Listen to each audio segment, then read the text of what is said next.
Dear students, आगे का topic हम लोग पढ़ते हैं, वही उसी टॉपिक पर पार्ट 3 हम लोग चल रहे हैं। तो 1795 का संविधान, इसके पहले हम लोगों ने क्या पढ़ा था कि फ्रांस में जो आतंक का शासन था उसको जनता ने और लोगों ने मिल करके कैसे समाप्त किया। रॉबेस्पियर की हत्या हुई गुलेटिन पे चढ़ा करके, और रॉबेस्पियर ने हज़ारों लाखों लोगों को मौत के घाट उतार दिया था। और उसके बाद फिर क्या हुआ, इसको हम आगे पढ़ते हैं। ये पार्ट 3 है। फिर आपको मालूम है कि आतंक का शासन 1794 तक चला था, पूरा 1 साल चला था, 1793 से 1794 तक। 1795 का फिर से एक नया संविधान बनता है।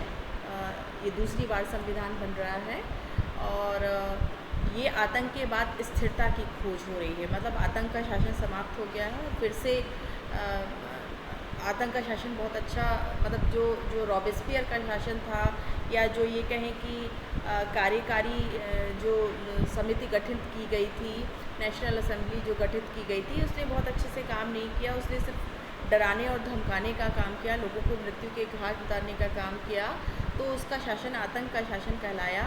तो उस शासन से मुक्ति के बाद फिर से एक संविधान बनता है, 1795 का नया संविधान, और उसमें डायरेक्टरी की स्थापना होती है। आपके ये शॉर्ट क्वेश्चन में आपसे 1795 का संविधान भी पूछा जा सकता है और फ्रांस की क्रांति में डायरेक्टरी का शासन भी पूछा जा सकता है। शॉर्ट में भी आ सकता है, लॉन्ग में भी आ सकता है।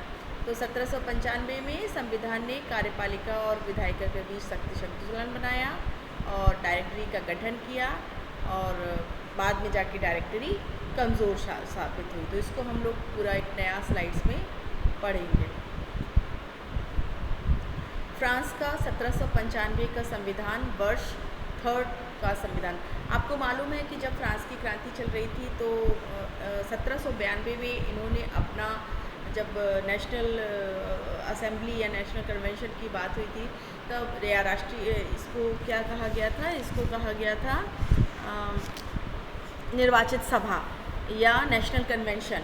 तो उस नेशनल कन्वेंशन के गठन के साथ फ्रांस में अपना एक कैलेंडर भी बनाया था कि अब हम ग्रेगोरियन कैलेंडर को, जनवरी, फरवरी, मार्च, अप्रैल, इस कैलेंडर को नहीं मानेंगे। तो इन्होंने 1792 को पहला साल माना था। तो ये कब घटित हुआ, 95, यानी 3 साल। तो इसीलिए इसको वर्ष 3 का संविधान कह रहे हैं, क्योंकि ये अपना अपना कैलेंडर इन्होंने चला लिया था। तो 1792 को ये पहला वर्ष कहते थे। तो ये घटना घटी 95 में। तो 92 के बाद 93, 94, 95, यानी वर्ष 3 का संविधान। इसके बारे में थोड़ा सा जान लेते हैं। परिचय और पृष्ठभूमि, कैसे ये बना। तो वर्ष 3 का संविधान, ये हमने आपको क्लियर कर दिया है कि तीसरा साल था, 92 बना था। तो 95 में ये 92 में इनका कैलेंडर जारी हुआ था, तो पहला साल माना गया था। तो ये 92 के बाद 93, 94, 95 में ये लागू हुआ। तो ये तीसरा साल चल रहा है का संविधान। फ्रांसीसी प्रथम गणराज्य का संविधान था, जिसने डायरेक्टरी की स्थापना की। तो आतंक के शासन के बाद अब जनता को लगा कि नहीं, कुछ जिम्मेदार लोगों को ये दिया जाना चाहिए। तो इस जो आपका ये संविधान बनेगा, इसमें एक डायरेक्टरी की स्थापना की जाएगी। ये कब अपनाया गया, 5 फ्रुक्टिडोर वर्ष 3। फ्रुक्टिडोर वर्ष का मतलब होता है कि फलों का महीना, ठीक है। तो 5 फ्रुक्टिडोर वर्ष मतलब 22 अगस्त 1795, यानी ये, इसको तो आप समझ ही गए हैं। और फ्रुक्टिडोर का मतलब होता है कि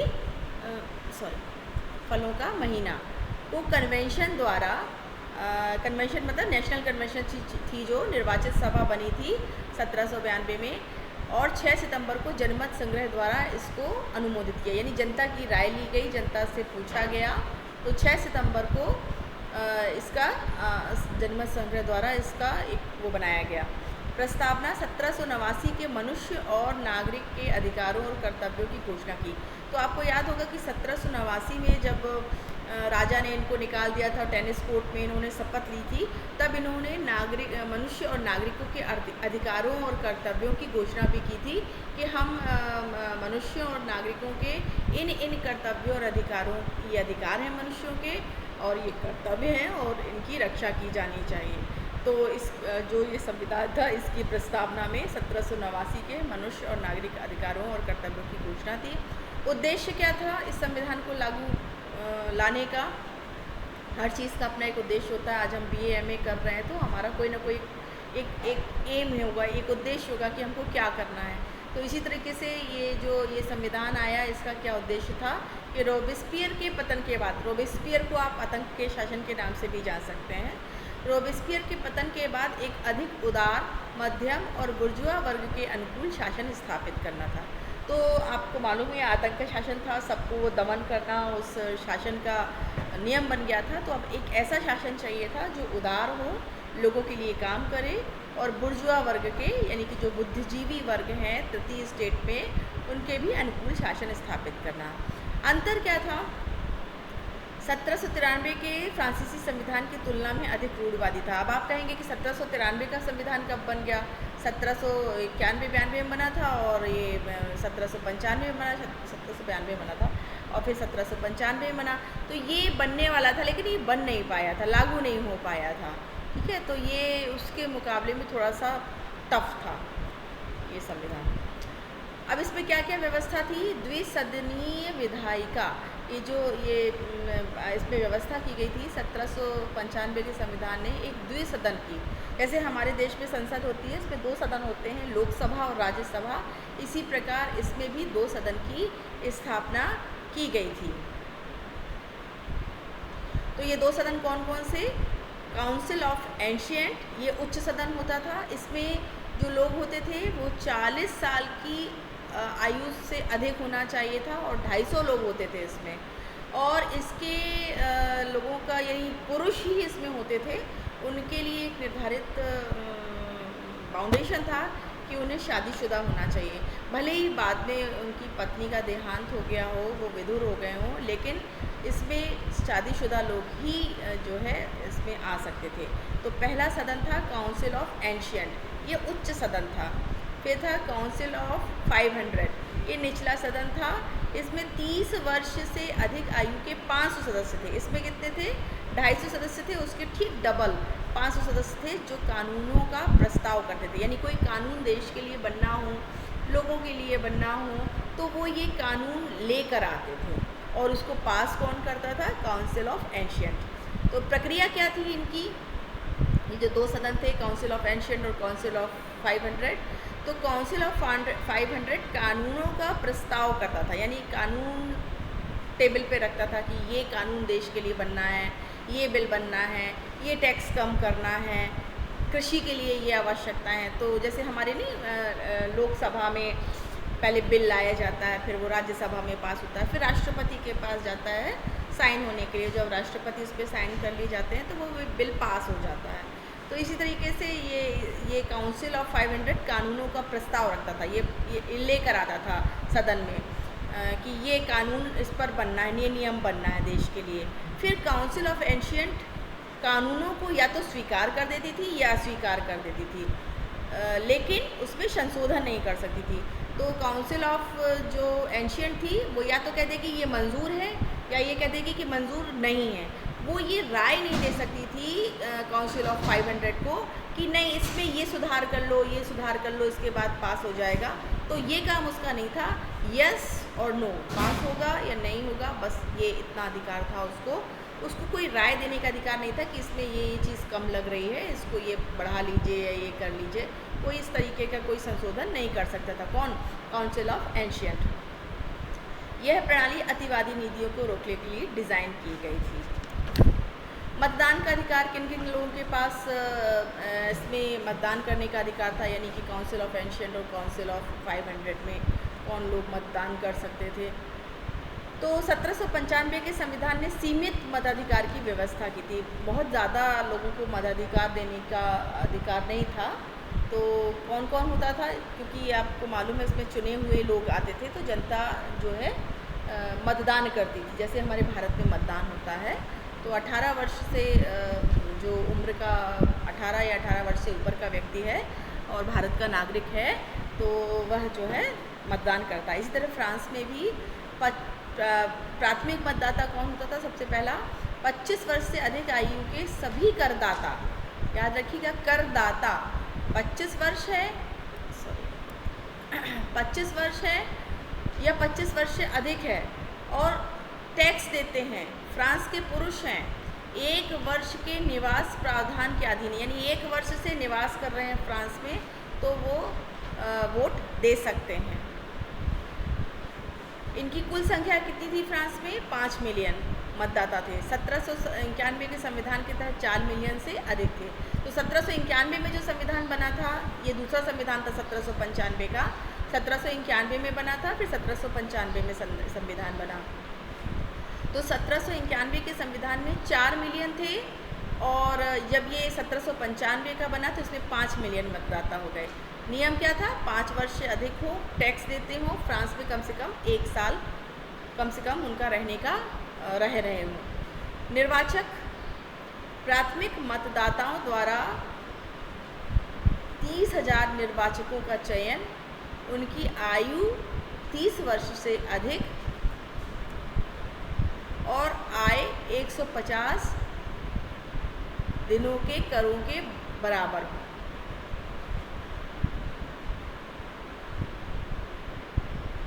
इसको थोड़ा सा हम आपको समझ करके जब हम अगला स्लाइड बनाएंगे या इसी स्लाइड में हम आपको ऐड कर देंगे। तो प्राथमिक मतदाताओं द्वारा, ये है प्राथमिक मतदाता जिनकी आयु 25 वर्ष है। प्राथमिक मतदाताओं द्वारा 30,000 निर्वाचकों का चयन किया जाता था जिनकी आयु 30 वर्ष से अधिक हो और आय 150 दिनों के करों के बराबर हो। 1791 के संविधान से तुलना, जो पहला संविधान बना था वो 1791 में बना था और ये 1795 में बना। तो दोनों में क्या डिफरेंस था? तो 1795 में अधिक मतदाता थे परंतु 2 स्तरीय प्रणाली के साथ। आपने देखा उच्च सदन और निम्न सदन, तो 2 स्तरीय प्रणाली थी और इसमें अधिक मतदाता थे। 1791 में कम मतदाता थे और सक्रिय और निष्क्रिय नागरिकों में विभाजन था। कौन एक्टिव नागरिक है और कौन थोड़ा कम एक्टिव है, टैक्स कम देता है, जो और कौन टैक्स ज़्यादा देता है।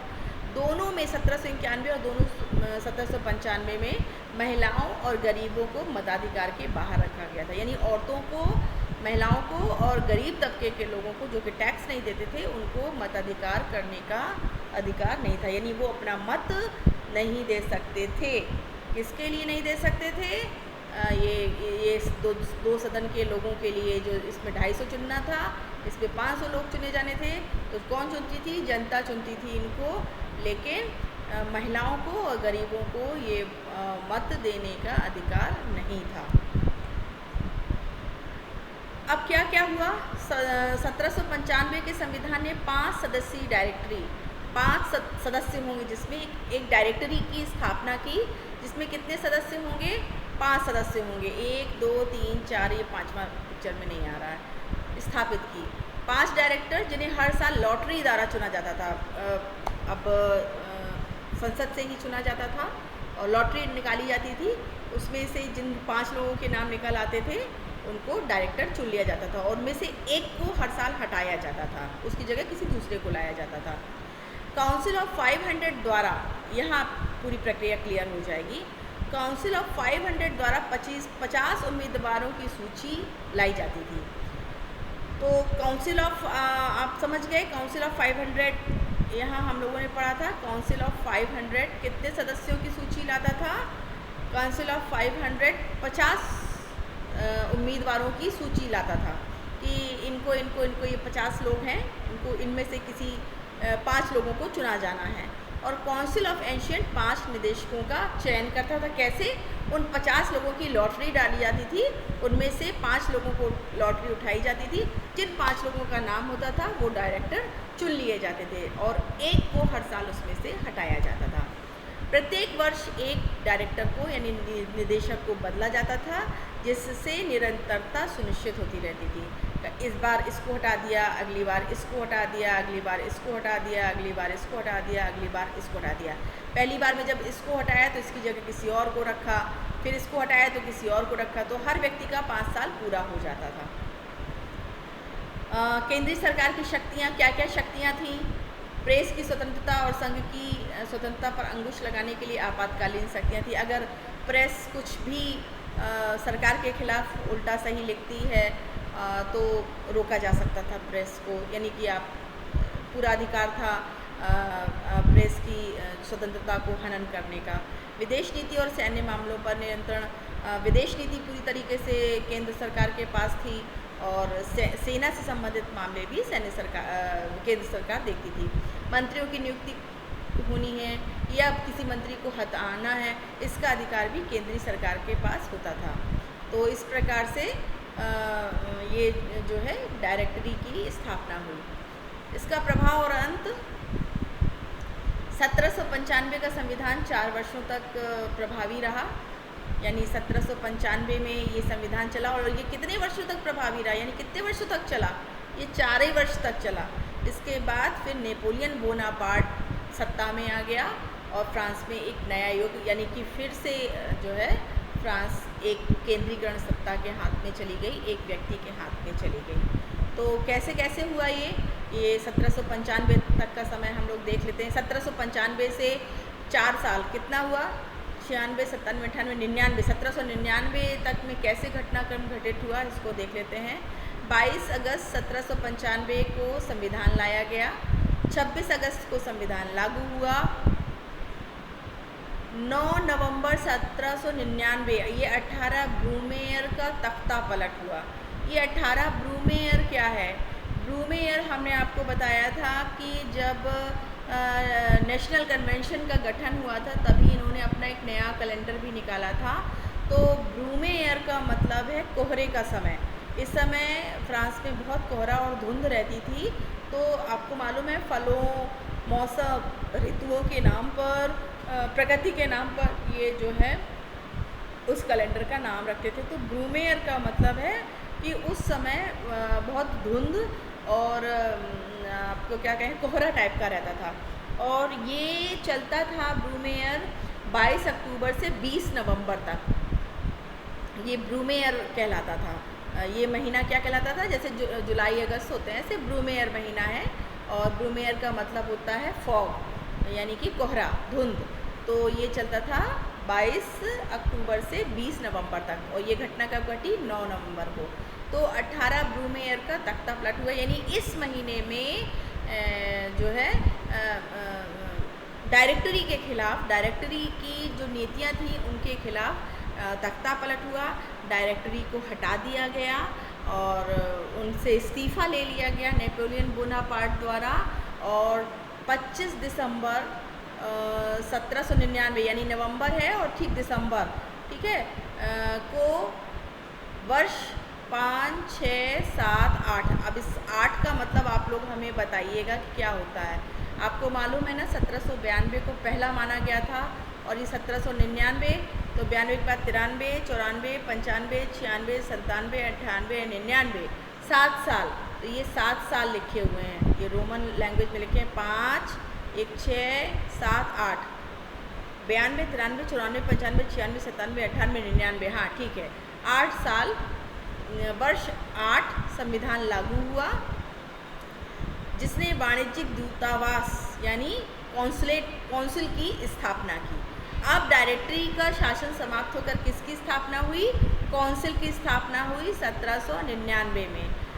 इसको नेपोलियन बोनापार्ट ने प्रभावी किया, यानी डायरेक्टरी की जो नीतियाँ थी, डायरेक्टरी जो कुछ भी बना रहा था, नीतियाँ बना रहा था, वो लोगों को पसंद नहीं आई और उन्हें नेपोलियन बोनापार्ट का साथ मिला और नेपोलियन बोनापार्ट को लोगों का साथ मिला। साथ में जो लोग थे, जो दोनों सदनों के लोग थे, उनमें से भी बहुत लोगों का साथ मिला और डायरेक्टरी का तख्ता पलट कर दिया गया। डायरेक्टरी के लोगों से इस्तीफ़ा ले लिया गया और एक कौंसिलेट की स्थापना की गई जिसमें 3 सदस्य होते थे, जिसे प्रथम कौंसिल खुद नेपोलियन बोनापार्ट बना और जो है इसी से नेपोलियन बोनापार्ट का मार्ग प्रशस्त हुआ। तो ये आपका आगे का जो चैप्टर है ना आपके सिलेबस में, वो नेपोलियन बोनापार्ट भी है आपके में, उसको हम बाद में पढ़ाएंगे, उसको भी ऑनलाइन ही पढ़ाएंगे या ऑफलाइन भी पढ़ा सकते हैं उसको। तो आप लोग कॉलेज आइए और पढ़िए।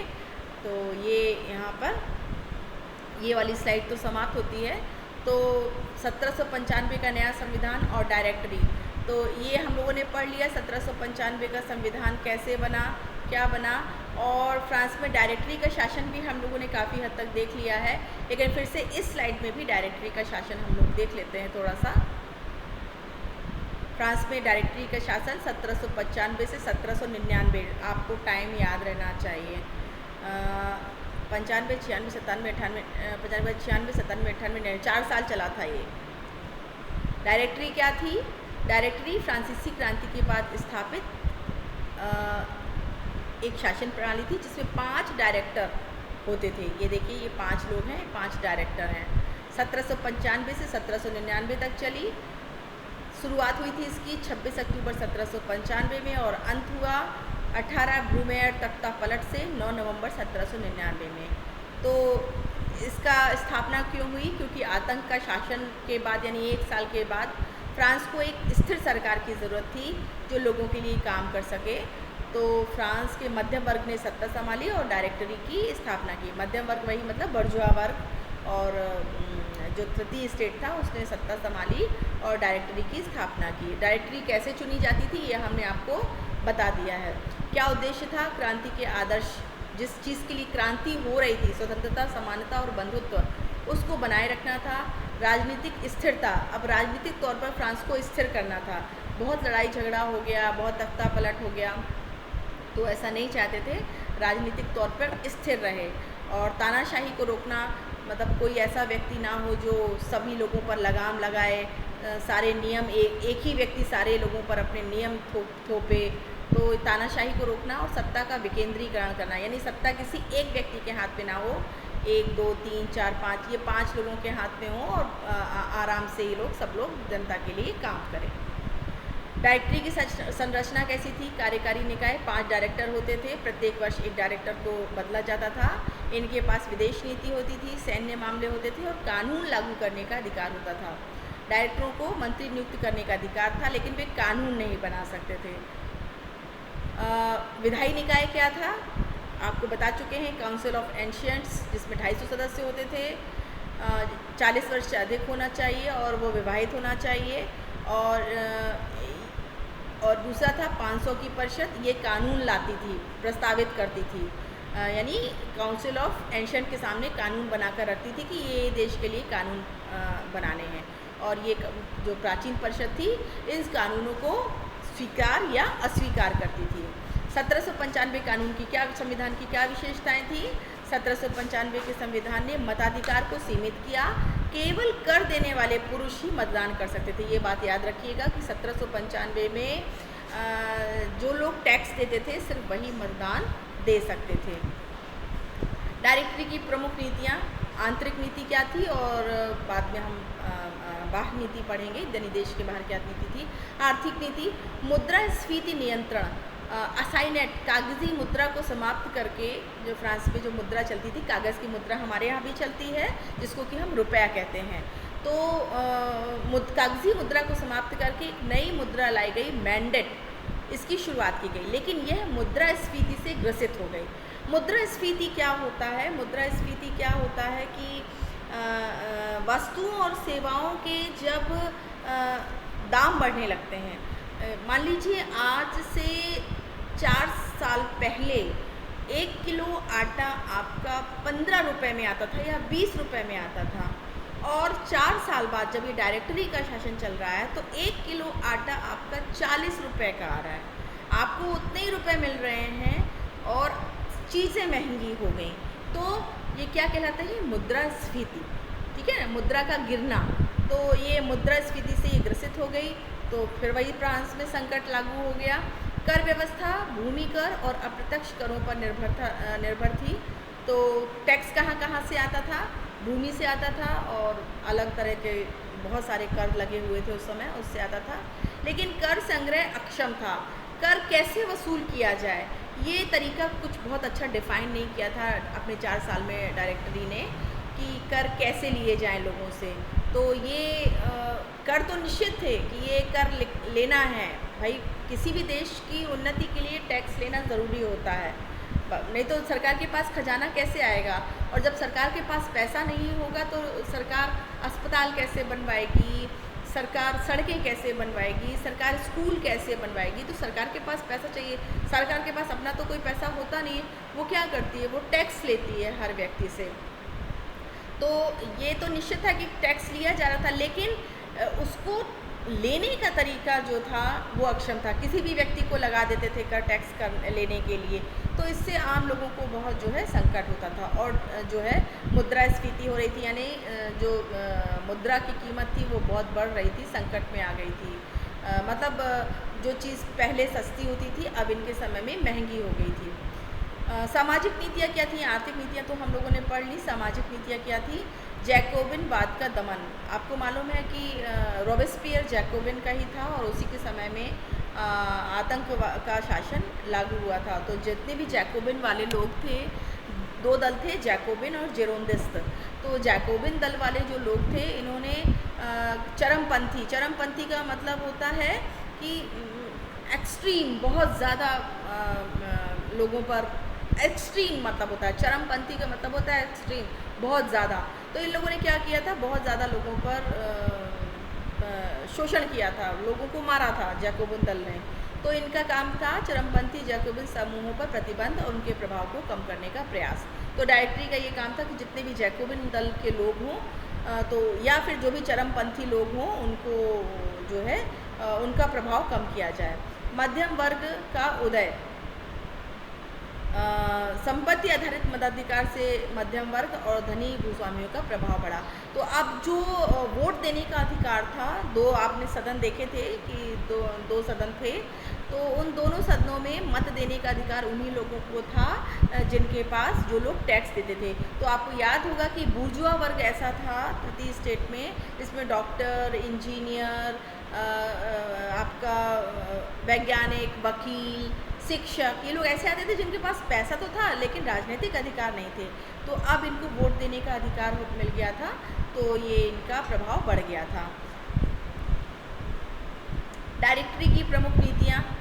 अब अदर देश में क्या नीतियाँ थीं, तो इन्होंने सैन्य अभियान कराए और विस्तारवाद, यानी फ्रांस का के पास और अधिक ज़मीन हो, दूसरे देश पर अटैक करके हम दूसरे देश की ज़मीनों पर कब्जा कर लें, तो इसको विस्तारवाद कहते हैं, यानी अपने देश को और फैलाना। तो इटली अभियान कराया इसने, नेपोलियन बोनापार्ट, ये आप पिक्चर देख रहे हैं, ये नेपोलियन बोनापार्ट है।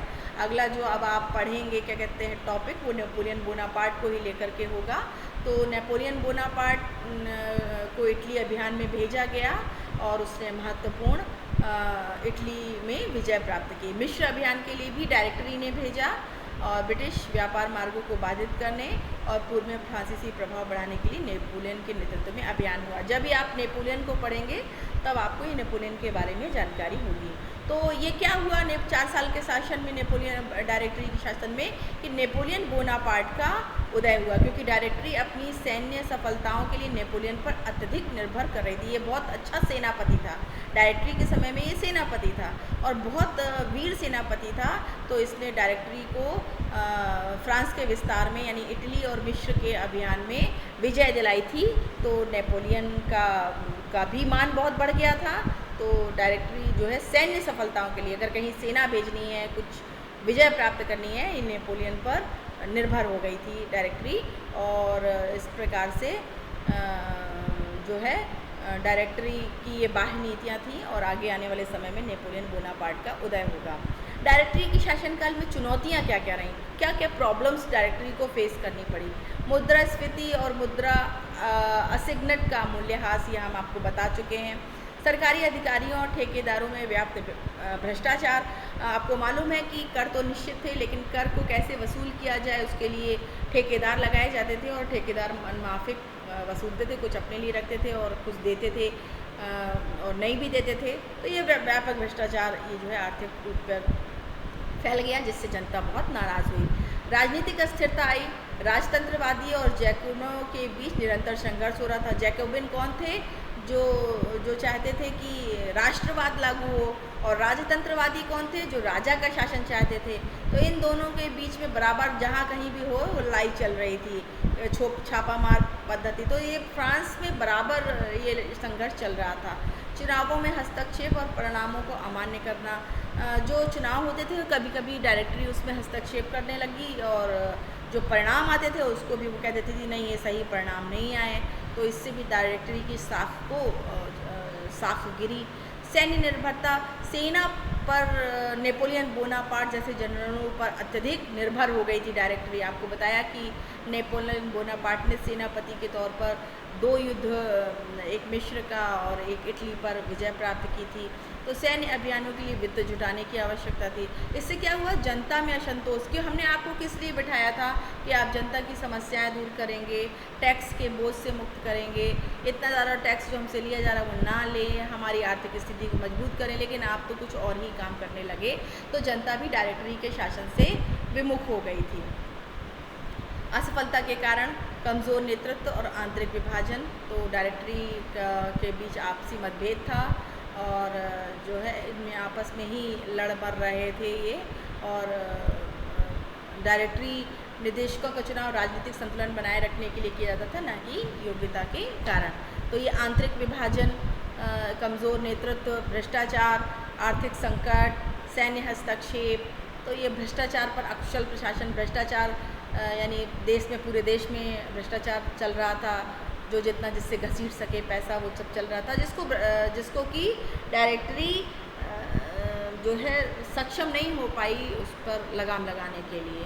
जनता में असंतोष था, जनता अभी भी संकट, महंगाई और बेरोजगारी से जूझ रही थी, तो जनता को कोई भी उसमें जो है सुधार नहीं हुआ। सैन्य हस्तक्षेप, सेना पर अत्यधिक निर्भरता हो गई। नेपोलियन बोनापार्ट जैसे महत्वाकांक्षी जनरल उस समय आ गए, तो जो है डायरेक्टरी उस पर पूरी तरीके से निर्भर हो गई। तो इसका परिणाम क्या हुआ, 18 ब्रूमेयार हुआ, जिसमें नेपोलियन बोनापार्ट द्वारा तख्ता पलट हुआ। नेपोलियन बोनापार्ट ने काउंसिल की स्थापना की, जिसमें प्रथम काउंसिल खुद नेपोलियन बना, और फ्रांस की क्रांति का अंत हुआ और नेपोलियन के युग की शुरुआत हुई। डायरेक्टरी का पतन कैसे हुआ, हमने आपको बता दिया था। 18 ब्रूमेयार का तख्ता पलट। ब्रूमेयार का मतलब होता है कोहरा या धुंध, कोहरे का महीना था, और ये आपका चलता है 22 अक्टूबर से 20 नवंबर तक। तो नेपोलियन बोनापार्ट और उसके समर्थकों ने डायरेक्टरी के खिलाफ सैन्य तख्ता पलट किया, और जिससे डायरेक्टरी का शासन हुआ। एक योजना बनाई गई, फिर उस योजना पर काम किया गया। फिर इसके बाद 3 निदेशकों को इस्तीफ़ा देने के लिए मजबूर किया गया, और सेंट क्लाउड पैलेस में ये स्थानांतरण हुआ। ये चित्र आप देख सकते हैं कि कैसे 18 ब्रूमेयार को सेंट क्लाउड पैलेस में नेपोलियन बोनापार्ट द्वारा तख्ता पलट किया गया, और नेपोलियन ने एक वाणिज्य दूतावास यानी कॉन्सुलेट की स्थापना की, और जिसमें वह प्रथम वाणिज्यिक दूत, फर्स्ट कॉन्सिल बन गया, और वास्तविक सत्ता उसके हाथों में आ गई। डायरेक्टरी की अयोग्यता और भ्रष्टाचार से थके फ्रांसीसी लोगों ने तख्ता पलट का विरोध ही नहीं किया। अब इतने समय में वो इतने थक चुके थे कि कोई भी आए व्यक्ति हमारी समस्या नहीं सुलझा सकता, तो होने दो, तख्ता पलट हो रहा है, होने दो, हमसे कोई लेना देना नहीं है, हमें तो वही सब करना पड़ेगा। कोई भी सरकार आ जाए, हमें तो टैक्स ही टैक्स देना पड़ेगा, कोई हमारी समस्या का समाधान नहीं कर सकता। तो जनता ने तख्ता पलट का विरोध नहीं किया। उन्होंने नेपोलियन को एक मजबूत नेता की, उस समय देश को एक ऐसे मजबूत नेता की ज़रूरत थी, तो नेपोलियन में उन्हें एक मजबूत नेता दिखाई दिया। तो इस प्रकार से कौन कौन से महत्वपूर्ण व्यक्ति थे डायरेक्टरी के शासनकाल में। पॉल बैरोस, ये डायरेक्टर थे, डायरेक्टरी के सबसे प्रभावशाली सदस्य थे, जिन्होंने पूरे डायरेक्टरी काल में पद संभाला, यानी 4 साल चली डायरेक्टरी, तो पूरे डायरेक्टरी काल में ये बने रहे, और नेपोलियन बोनापार्ट के प्रारंभिक संरक्षक थे। इमैनुएल जोसेफ CS, ये इनकी प्रसिद्ध पुस्तक तृतीय राज्य कौन है के लेखक थे, और 1799 में नेपोलियन के साथ तख्ता पलट के प्रमुख षड्यंत्रकारी थे। इन्होंने भी तख्ता पलट में महत्वपूर्ण भूमिका निभाई थी। नेपोलियन बोनापार्ट सेनापति और बाद में फर्स्ट कॉन्सिल बने। तो डायरेक्टरी के अधीन सबसे सफल सेनापति थे। उन्होंने, आपको याद है कि 2 युद्ध जिताए थे सेनापति के रूप में, और उन्होंने फिर तख्ता पलट किया था और डायरेक्टरी के शासन को उखाड़ फेंका था। तो इस प्रकार से डायरेक्टरी का शासन समाप्त होता है। तो आपने ये यहाँ 1795 का संविधान पढ़ लिया, फ्रांस की क्रांति में डायरेक्टरी का शासन पढ़ लिया। नेपोलियन बोनापार्ट का उदय होता है, लेकिन जब हम नेपोलियन बोनापार्ट पढ़ेंगे तो मुझे लगता है इस चैप्टर को हम लोग तभी पढ़ेंगे। फ्रांस की क्रांति के प्रमुख परिणाम। अब आप देखिए फ्रांस की क्रांति समाप्त हो चुकी है। 1799 तक फ्रांस की क्रांति चली और 1799 में नेपोलियन बोनापार्ट ने अपने हाथों में फ्रांस की क्रांति तो 10 वर्षों तक चली, लेकिन छोटा मोटा घटनाक्रम, ये आतंक का शासन, फिर द्वितीय गणराज्य, फिर डायरेक्टरी का शासन, ये सब चलता रहा और बाद में सत्ता किसके हाथ में चली गई? नेपोलियन बोनापार्ट के हाथ में चली गई। तो राजतंत्र का अंत हुआ, फ्रांस में निरंकुश राजतंत्र समाप्त होकर गणराज्य की स्थापना हुई, यानी राजा का शासन समाप्त हो गया और गणराज्य की स्थापना हुई। सामाजिक असमानता, सामंती विशेषाधिकार और वर्ग आधारित भेदभाव का अंत हुआ। लोकतंत्र, समानता और मानवाधिकार के विचारों का प्रचार ये पूरी दुनिया में हुआ। क्रांति के नारे स्वतंत्रता, समानता और बंधुत्व पूरी दुनिया में लोकतंत्र और मानवाधिकारों की प्रेरणा बने। अमेरिका, लैटिन अमेरिका और आगे चलकर एशियाई आंदोलनों पर भी इस आंदोलन का गहरा प्रभाव पड़ा।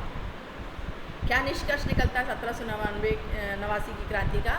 परिणाम क्या निकला? हम सीधी सीधी बात करें तो लोकतांत्रिक आदर्श, फ्रांसीसी क्रांति ने देश की राजनीतिक फ्रांस की क्रांति जो है केवल एक राजनीतिक उथल पुथल नहीं थी, बल्कि एक विश्वव्यापी घटना थी। पूरा देश, दुनिया इसको देख रही थी और इसने एक निरंकुश शासन को हटा करके लोकतंत्र और नागरिक अधिकारों की नींव रखी।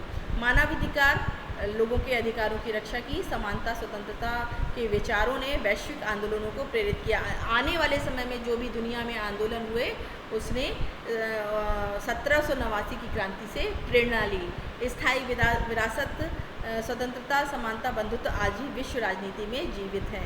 तो आज भी पूरी दुनिया में यही माना जाता है कि हम सब स्वतंत्र हैं, हम सब समान हैं और हम सब भाईचारे से जुड़े हुए हैं। पूरा दुनिया परिवार है हम सबका। तो इस प्रकार से 1789 की फ्रांस की क्रांति आपकी पूरी होती है। 3 पार्ट में ये पूरी हुई है और इसी के साथ ये चैप्टर यहीं समाप्त होता है।